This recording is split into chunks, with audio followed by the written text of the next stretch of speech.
to what Peter was saying, it's ironic because how little has been done. You said that they could turn off the electricity and water. They haven't done yet. And they can't actually lure them out because from what they say, they're free to come and go as they please. So why do you think so little has been done, not even in terms of just like sending armed officers over there, but just to cut off resources?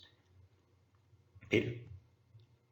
Well, it's the same idea. I mean, the more attention you give them, which is what they want. Like any kind of pretend terrorist or real terrorist, what they want is media attention. They want to provoke something, and the federal government and local law enforcement just seem to be treating them like pranksters and ignoring them. And I think that's a very effective strategy. The last thing you want to do is give these guys anything more to work with. And of course, you don't want to have something happen that will fuel another 6 weeks of Trumpisms over this kind of thing. So, I'd still shut off the electricity just to kind of let them know, we're still out here. But otherwise, they're silly kids. Leave them alone. They'll probably shoot themselves in the foot anyway. I'm surprised one hasn't. Josh, and as far as the Clive Bundy ranch, there was not just no prosecutions, but they pretty much let him have everything he wanted. Do you think there'll be prosecutions once this thing is settled? I don't know. It's hard to say. I know that they're talking about bringing charges, and that just might be sort of a leverage thing. The difference between the Clive and Bundy thing and this is that until Clive and Bundy started talking about why the Negro was better off as a slave, he was pretty sympathetic in the media. Even Fox News, who, for all its right leanings, is much more establishment right than libertarian, don't tread on me Gadsden flag right. But since the beginning of this standoff, I do believe that no one of note has come out in support of them. I mean, even Alex Jones, the king of the cranks, said that these guys are assholes. So I really think that, the government might not come down hard on them because the last thing they want are people digging into the real issue behind it. Like, if there wasn't this standoff, we would probably be talking about how the federal government owns 59.2% of land. Where is, I think, in Oregon.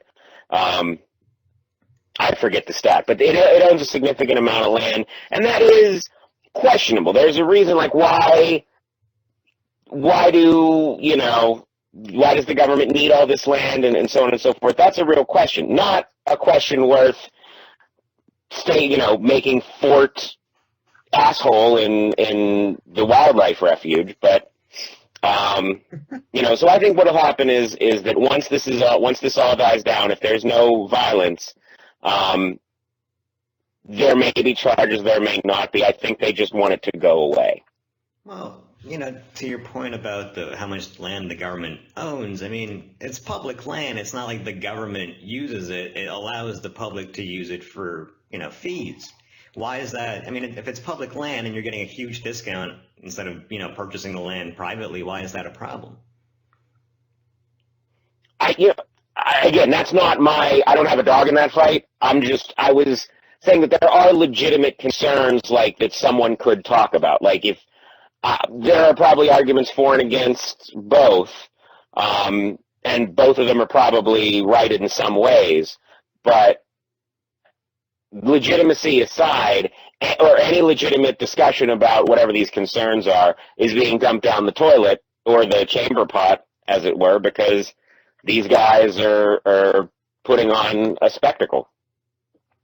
Well, this is the second time now in 2 years this has more or less happened, and the federal government has really not done anything. When you look at how easy it was for these guys to occupy a federal building and as well as get their message out through every single media outlet, do you think that since we've seen a rise of militias around the U.S., Peter, do you think that we're going to see more of this coming? Well, first I want to ask Josh if the term Fort Asshole is copyrighted by him, because otherwise I'd like to take that.